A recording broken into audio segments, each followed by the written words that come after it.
gentiles. Bien, bien, buenísimo, buenísimo. Esa es la razón por la que Pablo entonces repartía las cartas que habían redactado el concilio a las distintas iglesias para justificar su postura, ¿verdad? ¿No te das cuenta ahí, hermanazo, con todo respeto te lo digo, no te das cuenta ahí de que Pablo está apelando a la autoridad del concilio? Pablo está apelando a la autoridad que tienen los otros apóstoles. Pablo está apelando a una autoridad superior a él para justificar su enseñanza, para justificar su doctrina. Está haciendo eso, hermano, está haciendo eso. No, bueno, está bien. Está bien, ¿qué crees que te diga? Había una discusión entre los judíos y los gentiles. Claro. Hay que recordar que todavía entre los judíos convertidos había todavía quienes querían permanecer en la ley. Claro. Y querían seguir con lo de la circuncisión. Y el apóstol Nazón tiene la misma autoridad que Pablo. Sí, exactamente.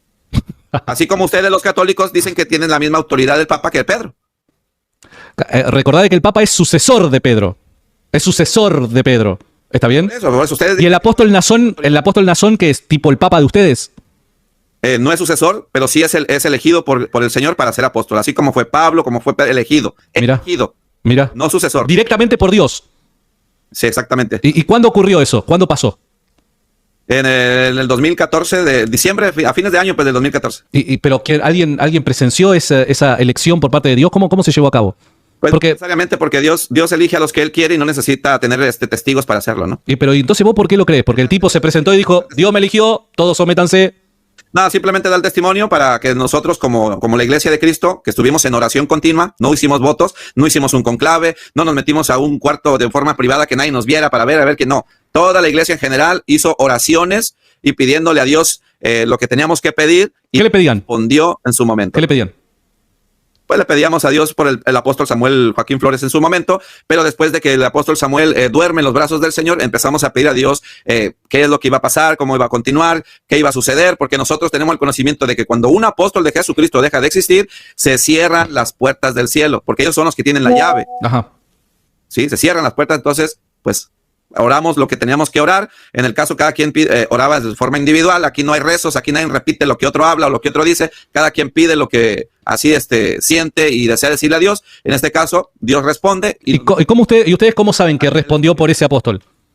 Bueno, pues varios hermanos como testimonio, muchos tuvieron sus sueños, otros tuvieron visiones, otros hermanos que no estuvieron en Guadalajara, que de hecho estaban, creo, en otro continente, supieron quién era el apóstol que iba a continuar sin saber quién era. Entonces hay muchos testimonios de parte de la iglesia y de los hermanos, incluso que no estuvieron en Guadalajara en esa manifestación, sino que estuvieron en otros lugares, como ahí contigo allá en España, allá hay testimonio, puedes ir a investigar, en Brasil, en Colombia y en otros lugares donde no conocían ni siquiera al apóstol y Dios les manifestó que él era el apóstol. Entonces, mira. Pero de verdad, perdón, vos me preguntaste ya un montón de cosas, me parece que es legítimo que yo te pregunte para averiguar simplemente cómo piensan ustedes. ¿Y cómo vos sabés de que esa no es una voz demoníaca? ¿Cómo la diferencias? Bueno, por la misma doctrina, la misma enseñanza que él nos imparte es la que da a conocer que él es un verdadero apóstol, ¿no? Así como Pablo, con la doctrina, cuando se identifica con los demás apóstoles y se dan cuenta que la enseñanza es la misma que ellos y es cuando se dan cuenta que realmente... Y una de esas enseñanzas es decir que la Biblia no es palabra de Dios, ¿verdad? Una de esas enseñanzas, vamos a decir, es una palabra que Dios habló a través de los tiempos, pero que quedó escrita para testimonio. Claro, pero la Biblia no es palabra de Dios. No, porque la Biblia no te engendra fe. Ok, y entonces esa enseñanza la sostiene el nuevo apóstol y esa enseñanza o doctrina es lo que utilizan como criterio para saber si es o no es de Dios.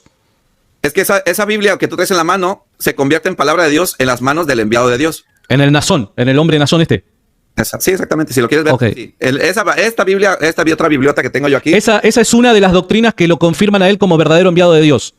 No nomás una, o sea, toda no, de la iglesia. Pero es una de las varias que vos podrías presentar, esta es una. Bueno, dime tú una doctrina de tu papa. Pero no te enojes, pero te estoy preguntando. Te pregunto lo mismo. Te estoy preguntando. Te hago la pregunta igual, la misma pregunta que tú me haces, yo te la hago a ti. Te pregunto, por dar un ejemplo, la encarnación es algo que sostiene mi papa y sostienen los primeros apóstoles y fue enseñado por Jesús de Nazaret, queda registrado en las Escrituras, así que quédate tranquilo. De mi papa ya hemos hablado mucho. Yo solamente es para averiguar a ver qué es lo que vos creés y profesás. Entonces, una de las características que debe tener el elegido por Dios para vos saber si esta experiencia que todos han vivido en algunas partes del mundo es de Dios o es de demonios, es que confirma su ministerio la doctrina que predica. Y en la doctrina que ellos predican, sostienen que la Biblia no es palabra de Dios. Con todo respeto, amigo, si hay alguien que enseña que la Biblia no es palabra de Dios, eso es doctrina de demonios. Por ende, lo que me confirma a mí es que estas experiencias que varios de la gente de tu secta tuvieron alrededor del mundo es una experiencia demoníaca, hermano. Con todo respeto te lo digo. Sí, no, igual con todo respeto te pregunto lo mismo. Ahora tú dame una enseñanza de tu papa que los apóstoles enseñaron como doctrina. ¿Cómo doctrina? Sí, de doctrina. O sea, que Jesús es Señor y Salvador, que Jesús encarnó la Santísima Trinidad. Podría darte, pero tenemos para a los apóstoles. A lo largo de las Escrituras, que yo sí creo porque la Iglesia Católica me enseña que es palabra de Dios. Palabra de Dios. Los apóstoles hablaban de la Trinidad. Dame un texto donde el apóstol Mateo enseñó a través de su descripción del bautismo de Jesús la Santísima Trinidad. Las tres personas de la deidad están presentes en un mismo hecho histórico. Dame un capítulo y en el bautismo de Jesús. Mirá, es en los primeros capítulos Jesús. En el bautismo de Jesús, totalmente. ¿En qué nombre se bautizó Jesús? ¿En qué nombre se bautizó Jesús? Sí, está diciendo que en el bautismo de Jesús, pero... Claro, Jesús se bautiza en las aguas a través de San Juan, ¿cómo es? Se me fue, Juan el Bautista. San Juan el Bautista, es él el que lo bautiza. En el momento en el que sale de las aguas, narra el Evangelio según Mateo, que los cielos se abren y desciende el Espíritu, y una voz en los cielos le dice: este es mi Hijo amado en quien me complazco o en quien tengo complacencia. Ahí tenemos al apóstol Mateo, autor del Evangelio de Mateo, que la Iglesia Católica nos enseña que es palabra de Dios. Ahí lo tenemos al apóstol Mateo enseñando primitivamente la Santísima Trinidad, hermanazo. Pero ahí no hay Trinidad, nomás hay dos. Es el Espíritu Santo y Cristo bautizado. ¿Dónde hay tres? Bueno, reitero, o sea, hay otro sujeto que te describí, que es abriendo los cielos, una voz emerge de los cielos diciendo: este es mi Hijo. O sea que es una persona distinta a la que está hablando. Está el Padre, el Hijo y el Espíritu. El Espíritu desciende sobre Cristo. Cristo es el Hijo. La voz es la del Padre porque dice: este es mi Hijo. Y el Espíritu es el que desciende. Ahí tenemos los tres, hermanos. Bueno, te tengo que dejar, hermanito, porque tengo que...